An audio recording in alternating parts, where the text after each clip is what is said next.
Wow, you seem excited. I figured just one American would say that. It would be me. Yay, Bill O'Reilly. Bill, what do you think of that last monologue with Google? Well, the main fallacy, word of the day, fallacy of Google is that it allows false information to be put on its service. So, everybody, well, this is a beacon of freedom, and it's access to all information, and yeah, okay, but say I decide to write a smear piece about stew, okay? Impossible. And yeah, that would be that would be fine on Google. I throw it on out there in Newsweek, which is currently out of business, but they have an internet presence, and they hate anyone who's not ultra liberal. Okay. Print it. Okay. Well, Google will throw it right into the system. It won't check anything, won't do anything, so it'll be there. And so if you look up stew and you put STU in there, bang, this article comes up.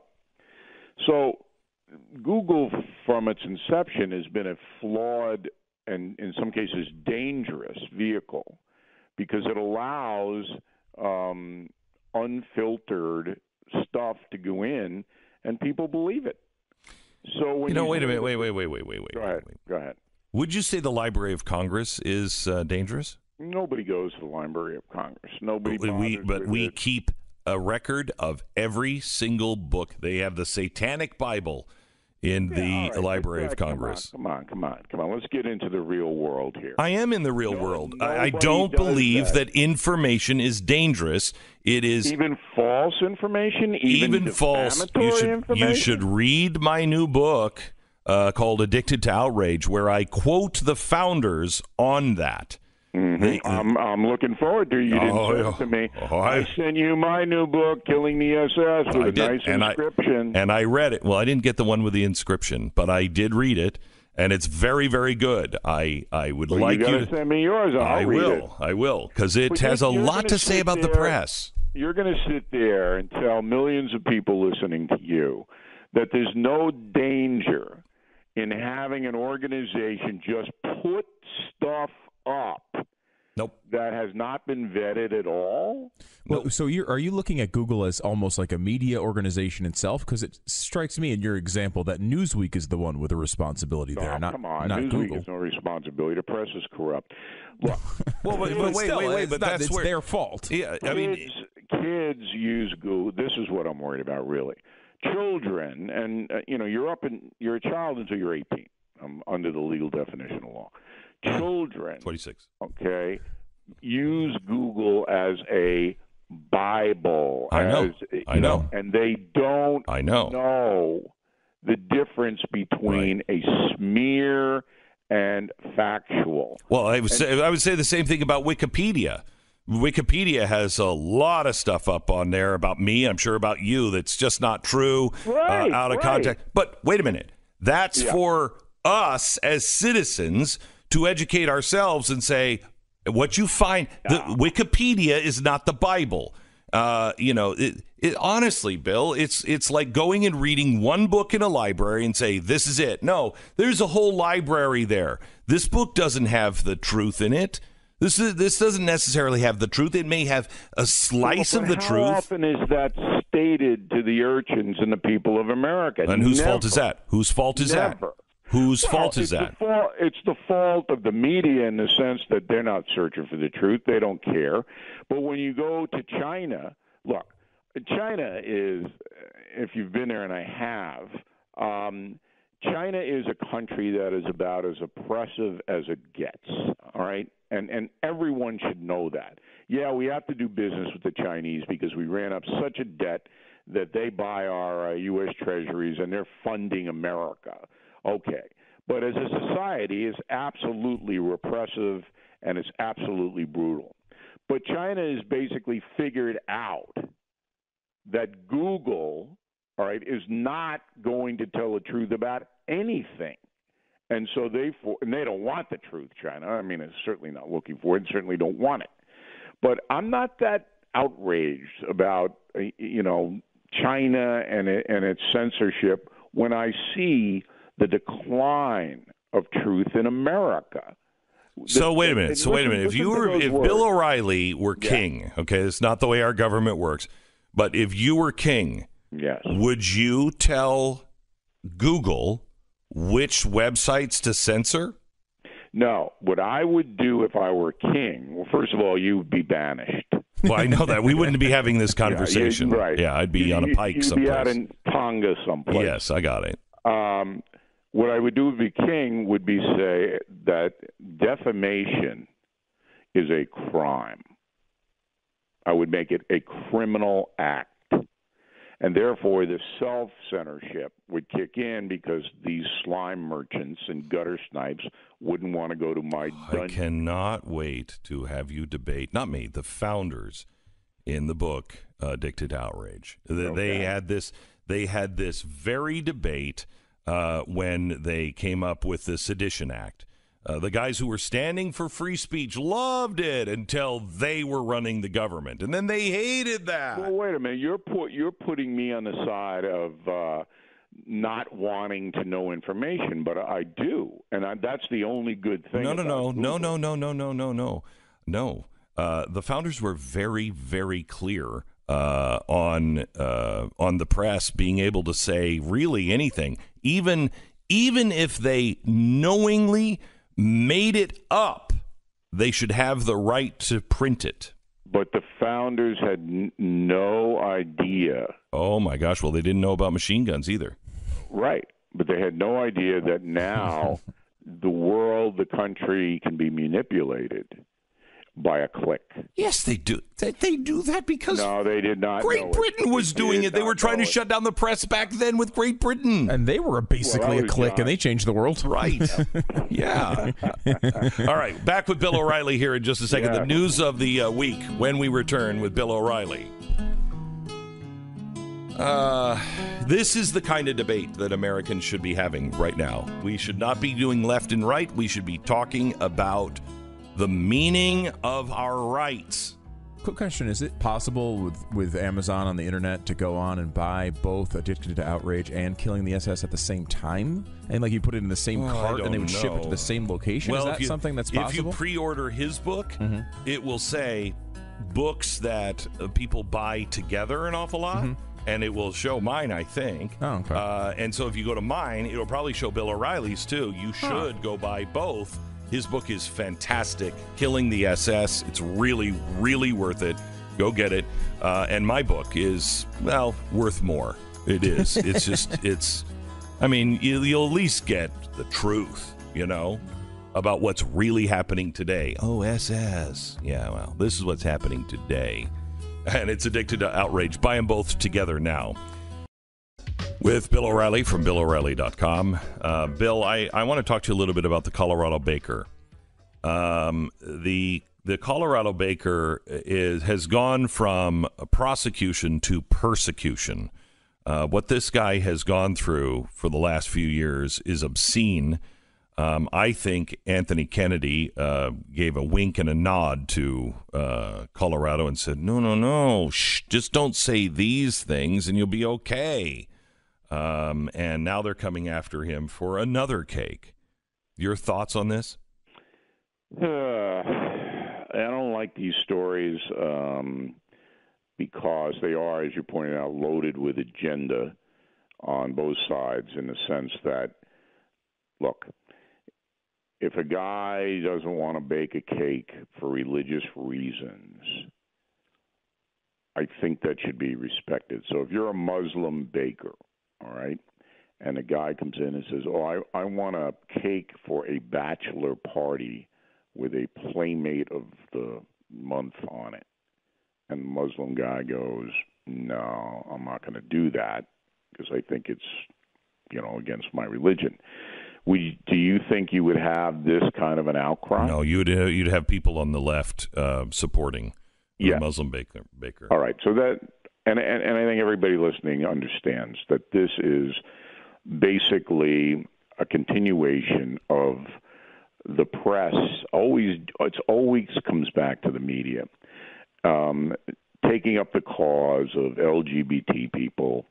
But I don't think this is the cause of LGBT people. This is the cause of people that are postmodernist and quite honestly, I think statists.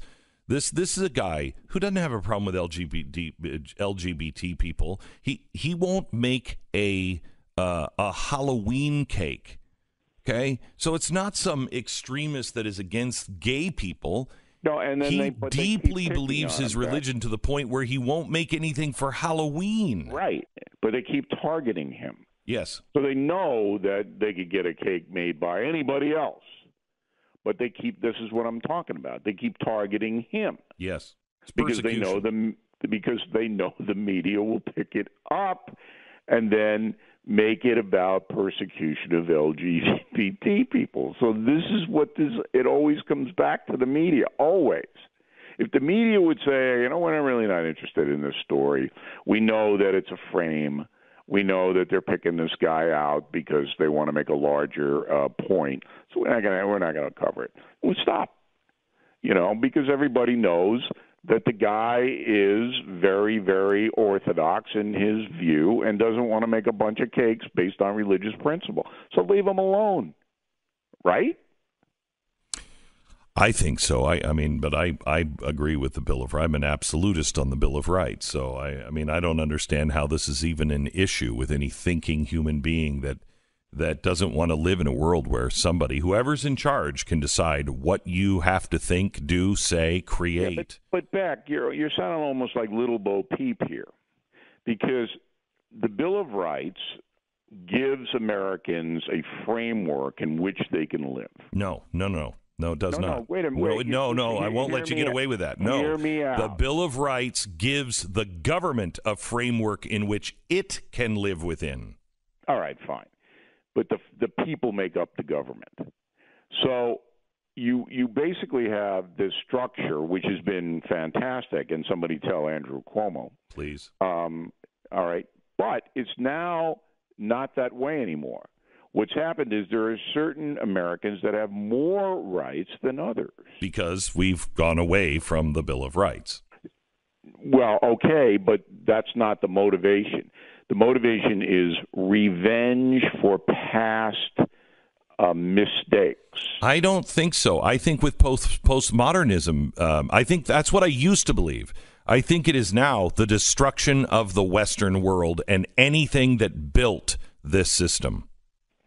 Well, yeah, on the real fringe it is. But again, the mass message that's sent by the news media, the comedians, and late night, yes. the show, the mass yes. message is sent is, look, these people have really more rights than you do because, they were enslaved and they were bullied and all of that. So we have to make it up to them. Okay. I think it's more important that we should focus on the fact that Glenn is looking more like Little Bo Peep. Honestly, day by day. That's the issue. We're going to take a quick break before I lose total control of this broadcast. Come back with Bill's opinion on Andrew Cuomo and so Glenn much more. Beck, Mercury.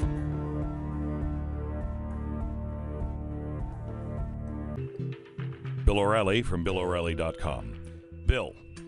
Yo. In a brain wrestling event, which Cuomo would pin the other one fastest? Would it be Andrew or Chris? I know the family very well. I knew the father because I was a local reporter in New York, Mario Cuomo, former governor. I know the mother, Matilda, very nice woman. The two kids are the victim of political correctness. This is a contagion, and they have it. They caught it. I think Mario Cuomo, hearing his son Andrew say that, would have, taken him in the back of the backyard and said, hey, look, Mario Cuomo regrets this. I said earlier on BillO'Reilly.com that I believed he was going to run against Donald Trump in 2020. This is before he said it. This almost disqualifies him now from getting the Democratic nomination for president next time around. It'll haunt him the rest of his life. Okay, wait. Explain the role of Cynthia Nixon in that commentary. All right. Cynthia Nixon, the actress on Sex and the City, also played Nancy Reagan in my movie Killing Reagan, is a far-left kook. No threat to Andrew Cuomo. None. She's polling about 22%, 25% in New York. Cuomo will steamroll her in the primary. Okay? But Andrew is the kind of guy that wants everybody on the left to love him, so he's moved sharply left because Cynthia Nixon is one of these socialists and, one of these people. So he's intemperate, another word of the day for Stu, intemperate in his public remarks, and thinks he can say what he wants to say, and then he can go back to the center-ish when he wants to run against Trump. But to say that America is, quote, not really a great country. We're really not a great country. It's really not all that great. That's the quote. And you look at the Cuomo family, immigrants from Italy, and how they have risen up and achieved power and money, and you say, "Are you kidding me? Is this ridiculous? Do you not know about World War I, World War II? Do you not know about the Civil War? Do you not know about the collapse of the Soviet Union? Add it all up. Billions of human beings have been saved by the United States. Billions. What other country in the history of the world can say that? No other country. It is not even close. So just that fact alone makes America great. The fact that we, through our blood and treasure and sacrifice, have saved and gave freedom to billions of people. Just that. And yet Andrew Cuomo has, the impertinence, another word of the day, to stand up. Too many words. So now let me switch to his brother, Chris, who this week I thought Andrew was trying to do a solid for his brother, and he's like, oh, my brother just said something incredibly stupid. Let me say something even more stupid to take the pressure off of Chris. Chris came out and said that the violence of Antifa, if you're standing up against a Nazi, is okay. It's morally justified. He used to work at Fox News. Was he there when you were there? No. Okay. So I remember Chris Cuomo walking into my office one time, and he was a correspondent at Fox. He was not a commentator. And we had a nice conversation, and he was just asking me about, how to do certain things. And very bright kid, looked to be sincere to me. So, again, the victim of political correctness. So he sees this unbelievable rise of neo-Nazism in America. This is where you start. Incredible rise, 24 people. It's just there in the street. So after months of publicity for the neo-Nazis to show up in Charlottesville, Virginia, 24 show up. I guess there was a convention of neo-Nazis somewhere else. Yeah, I love the press reporting that it was under 40. At that point, you can't count to 24. I mean, you can see them right there. You can count. You don't need to estimate. You can count them. Beck, I understand it was a cruise, a neo-Nazi cruise carnival. Yeah, right. And they were all on it. Yep. Yeah. And then in D.C., fewer. All right, so the movement, okay, this brown shirt movement, all right, has not materialized. Yet, that's a fact. And yet Chris Cuomo sees it as this horrendous threat. And if you oppose it, even if you're an anarchist who will attack police and set businesses on fire, that's all right because you're opposing the neo-Nazis, who are, of course, the direct threat to liberty in America. This is how crazy it is. Facts are out the window. But they believe what they say. Do you think that because I said this when I was at Fox, that the Democrats thought they could get into bed with the uber left and, we'd all play together nicely. And I said, at some point, they're going to realize, oh, you people are dead. We're going to start taking you out because we're going to have the real power. That's happening right now. Do you think that the Democrats and those who support more middle of the road, blue dog Democrat kind of stuff in today's world. I don't mean like my grandfather's blue dog Democrat. But people who are just like, no, I'm not really for, changing the government and being a socialist nation. Do you think those people are starting to wake up at all as they're being attacked from the left? Yes, I do. I do think that Democrats, particularly those not on the East or West Coast, those in the middle of the country, Minnesota, I think you're seeing that. I think they are getting frightened about this crazy stuff. I think the Andrew Cuomo thing is going to, wake them up too, and say, you know what? Our party, number one, we don't have any leadership in the Democratic Party. There are no Democratic leaders. No. You have Keith Ellison. Yeah, well, look, innocent until proven guilty on Ellison. I know. I want to say that. I know. Okay. That's not the standard that they've held for others. Of course not, but we are better than that. Amen. And the second thing is that these far-left people are really dangerous. And not in the way you may think, because Americans are never going to embrace socialism. It's not going to happen. But they'll do anything, and I mean anything, to destroy people with whom they disagree. And I'm a victim of it. You are to some extent. They'll do anything. And this is dangerous. And if Chris Cuomo thinks that neo-Nazis are the problem, they're not. It's his own far-left cadre that's the problem in this country right now, that want to subvert an election, that won't stand up for any kind of truth-seeking. These are the people that are the real danger. Let me switch topics. Go to Brennan. Tell me the story of Brennan from your point of view. All right. Well, Brennan basically is a money maker with him. Okay, so he signs on to MSNBC. And you see this in a lot of these guys. So he's getting paid, all right? And he wants to build up a following so that he can write books, he can do lectures. There's a lot of money attached to ideology, a lot of it. So Brennan gets on, and who's the easiest target? Donald Trump. And who's MSNBC's management telling him to savage? Donald Trump. So, being good boy, he goes on and he starts, all right?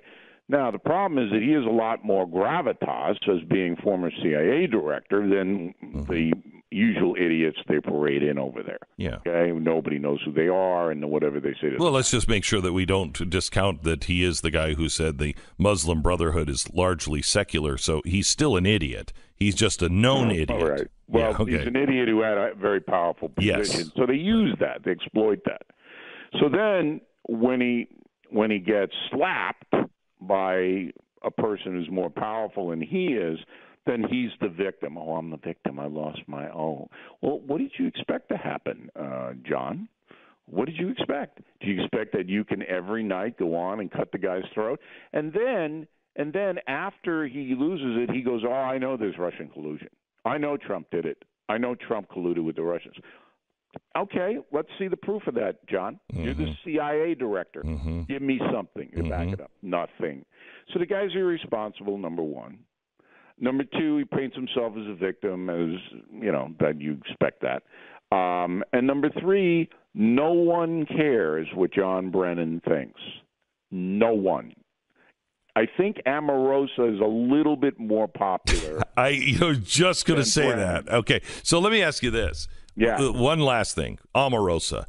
She's now released another worthless tape. She says she has 200 of them. Whether she does or doesn't, I don't know. But the ones she's releasing are, hey, do you like diet soda better than regular soda? I mean, it's just so stupid. Right.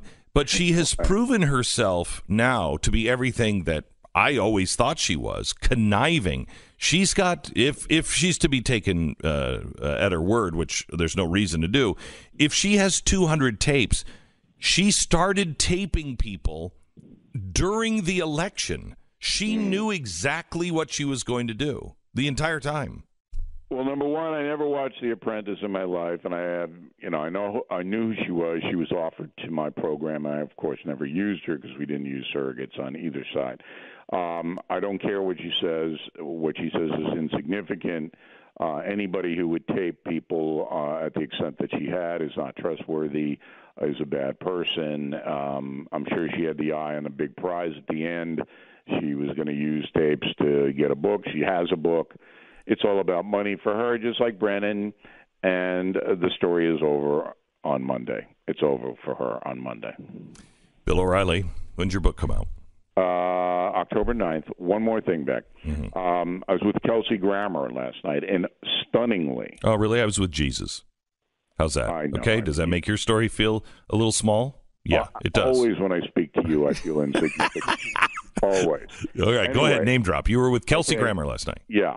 And without any prompting or anything like that, he goes, I really like that Glenn Beck radio program. And I went, what? What? No, Kelsey's been, he's a drunk.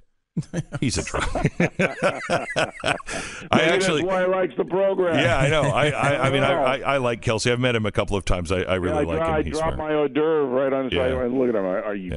Are you mad? Oh, you were even at a place that had hors d'oeuvres. Wow. I had to pay for him. Wow. Okay, Bill. Great talking to you. Your book comes out. We'll see you next week. You got it. Stu. Killing the SS. Pick up his book and buy him as a set. You can buy my book as well. Comes out at on September 18th. That's Addicted to Outrage and Killing the SS. You're not going to be disappointed in either of them. And it'll keep you reading this fall. Talking about. Come together right now. Welcome back to the program. If you want to be heard, 855-40-LAURA is the number to call. Let's go to Jay in Memphis on line 1. Jay, you're on the air. Hello? Yep, fire away. Oh, it's Portland. I'm in Portland, Maine. Oh, okay. Must be a typo. Memphis, Portland. Today? Good. What's the difference? How's your morning going? Great. Go ahead. Afternoon. Yep. Go ahead. So I'm calling. You were talking with your guest earlier about the education system in America. And if I could, I'd just like to give a synopsis of my experience in our education system. I went to liberal arts school, 2 separate ones in Massachusetts, and majored in history. My grandfather taught history. Big fascination with the Second World War. And all of my classes revolved around kind of a negative view of the United States. For example, the CIA in Latin America, or even learning American history from the viewpoint of the British. I never had a objective class. I never had a pro-American class, which I found to be very interesting. And then, life took a turn. I ended up being addicted to heroin. A lot of people in the country are going through this. I struggled a lot, and I got myself better. I started living on my own, became self-sufficient, working, paying taxes, supporting myself. And that's when I realized, and that's when I first listened to Rush Limbaugh and Laura Ingraham and Mark Levin, and I totally realized that everything I was taught was useless. I mean, it was all factual information, but I was taught to dislike my country. I was taught to support Karl Marx. I was taught that capitalism is a negative, dangerous thing. And none of it was true, and none of it had any use or function in today's society. And thank God for what you guys do. You're doing a great job whenever you fill in. I love hearing you. And, the educational system has a lot of problems. Well, thank you, Jay, very much for that. Yours is a sad story, but with a happy ending. I mean, congratulations on getting your life turned around and on seeing the light. Let me ask you this, Jay. Of all those kids that you went to school with who were fed the same misinformation, where are they today? I mean, do you think most of them have figured it out, or are they still going down the wrong path? I think most of them are probably going down the wrong path. I mean, we're talking about New England, which isn't, a super conservative area. I live in a city that is so left-wing. They were, Jeff Sessions came to Portland the other week to talk about the opiate problem in America, to come bringing solutions and what we can do in the state of Maine, which is one of the worst hit states. And there were 200 people outside with Abolish ICE signs protesting someone who is coming to our state to try and help us. You know, like that's the situation with my generation. It's not looking too good. Jay, thanks for that call. Yeah, no, Jay's absolutely right. Our students are being fed misinformation at most institutions. I mean, it's not just a few. And it's not just the colleges either. It goes down into the high schools and even pre-high school. The indoctrination begins, and it is fundamentally anti-America and anti-free enterprise. We are going to go to a break, and we will come back with more after this. I want to go to a completely different topic now, and that is balloons. Now, I'm sure you read about the fact that all of a sudden there was a lot of concern about plastic straws. And do you ever wonder where this comes from? You know, I don't think any of us had spent 30 seconds thinking about plastic straws until a couple of weeks ago. And all of a sudden, the news is full of stuff about plastic straws and how they're damaging to the environment and they're dangerous to marine animals and how terrible it is that we're drinking out of plastic straws. And all of a sudden, there's this movement to ban the use of plastic straws. And, of course, there's a lot of companies that are happy to go along with that kind of pressure. Starbucks, for one, said, we are not going to give out plastic straws anymore. And on Powerline, I posted a picture from a Starbucks, promotional ad of summer beverages at Starbucks. There's like 5 or 6 of them, nicely photographed, and you got the plastic cup, and you got the plastic lid on the plastic cup, and then you got the plastic straw stuck through the hole in the plastic lid going down into the plastic cup. So Starbucks says we are going to be good liberals. We're going to stop using plastic straws. Now we're going to put compostable straws through the hole in the plastic lid on top of our plastic cup. And, these things take on a life of their own. And I believe there are a number of municipalities, probably some of the same ones that are sanctuary cities, if I had to guess, that have banned that terrible health hazard, plastic straws. Yeah, I don't care much about plastic straws. I honestly, if I never used another plastic straw in my life, I wouldn't miss them. I don't care. But it's really curious how these panics will come along. All of a sudden, there's this coordinated effort to drive something like the plastic straw menace and turn it into a major news story covered by all news outlets virtually. And from a major coordinated news story, it becomes a movement. And then you have the inevitable caving in to pressure from that movement of companies like Starbucks and various city councils around the country in a matter of days or at most weeks. And it's really remarkable how that kind of story gets generated and takes hold. Well, and one of the things that are odd about the plastic straw story is just how kind of trivial, plastic straws are in the greater scheme of things. And so if you were paying attention, you probably realized that it was not going to end with plastic straws. Plastic straws are just kind of the opening salvo. And sure enough, the Associated Press reports that environmental forces are moving on from the plastic straw crusade, and they are now starting to move against balloons. Yep, you heard that right, balloons. Just want to read from this Associated Press story from a day or two ago. The AP writes, now that plastic straws may be headed for extinction, could Americans' love of balloons be deflated? The joyous celebration of releasing balloons into the air has long bothered environmentalists, who say the pieces that fall back to Earth can be deadly to seabirds and turtles that eat them. Now, I suspect that the real problem that environmentalists see with the joyous celebration of releasing balloons into the air is the fact that it's a joyous celebration. Environmentalists tend to be dour killjoys, and they live in constant fear that somewhere somebody might be having fun, and they want to put a stop to it. So balloons have now come under attack, even though, as the Associated Press candidly acknowledges in its story, they say balloons are, quote, a very small part of environmental pollution. Well, I'll say that again. A very, very small part of environmental pollution is represented by balloons. So the AP goes on to quote a guy who's anti-balloon. He says, quote, "There are all kinds of alternatives to balloons, a lot of ways to express yourself," says Kenneth Lacoste, first warden of New Shoreham, Rhode Island, who cites posters, piñatas, and decorated paper. So these liberals are now telling us, if you want to celebrate, don't let go of a balloon. You've got all kinds of alternative ways to celebrate. You can put up posters, you can smash piñatas, and you can strew decorated paper around. I don't know. I suppose those things could create pollution as well.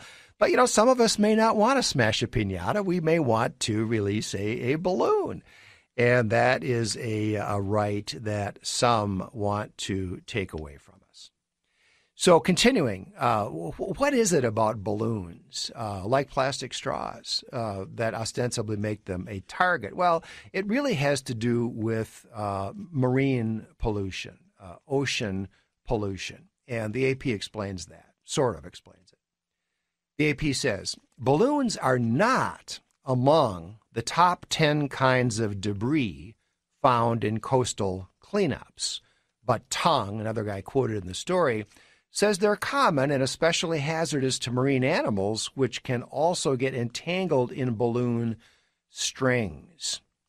So what drives this ostensibly is concern about ocean pollution. Well, it's been reported in the news recently that about 90% of all ocean pollution comes from rivers in Africa and Asia.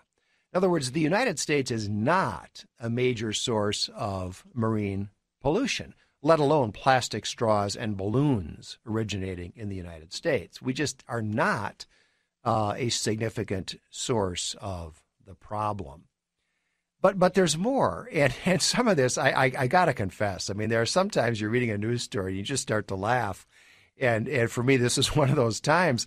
The Associated Press goes on. They say, already a few states restrict balloon releases to some extent. According to the Balloon Council, which represents the industry and advocates for the responsible handling of its products to, quote, uphold the integrity of the professional balloon community, close quote. Now, I had no idea that there was such a thing as the professional balloon community, let alone an organization dedicated to upholding the integrity of the professional balloon community. But it turns out that there is. So we're going to go to a break, and when we come back, we're going to have more about the left's nascent effort to suppress the use of plastic balloons and how the left will create these little micro issues and use them to try to exert control over all the rest of us. So first we had the great anti-plastic straw movement, and you kind of scratch your head and you say, that's so trivial. I mean, I can't believe they're talking about plastic straws, but this is the way the left likes to do it. They like to start with something small, and they get the thin edge of the wedge inserted, and then they go from there. And then they like to say, well, we ban plastic straws, but look, this other problem